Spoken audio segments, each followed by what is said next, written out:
आज मी बनवलेली आहे कापसाच्या मोदकांची माळ। ही स्पेशली गणपती बाप्पांसाठी आहे। त्यासाठी लागणारे साहित्य आहे फेविकॉल, वातींचे 2 पॅकेट, 1 मीटर फ्रेंडशिप बँड, साधा कापूस आणि एक जाड पेपर जो आपल्याला एक सर्कल मध्ये कट करायचा आहे। असे सर्कल तुम्ही 5, 7 किंवा 11 असे घेऊ शकता। तो इथे मी फक्त 5 सर्कल घेतलेले आहे। सर्व सर्कल कट करून झाल्यानंतर एका पेपरवर हे सर्कल ठेवले आणि त्याला फेविकॉल लावून घेतलेला आहे। एक पात हातावर घेऊन त्याला थोडी प्रेस करून घेतलेली आहे, म्हणजे ती एकसारखी दिसेल।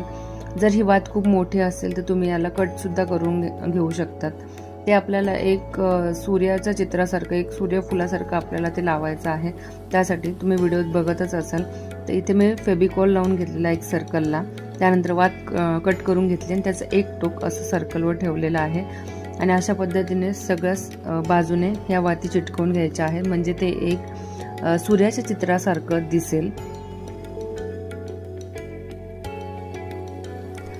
त्यानंतर एक साधा कापूस घेतलेला आहे आणि त्याला एक फुलवातीचा किंवा मोदकाचा असा शेप देऊन घेणार आहोत, म्हणजे ते एक सारणाचं आपलं काम करेल। सो इथे मी असा शेप बनवून घेतलेला आहे आणि सर्कलमध्ये फेविकॉल लावला आहे आणि ते जे सारण आहे, जो मोदकाचा शेप आहे, तो कापूस तिथे चिटकवून घेतलेला आहे।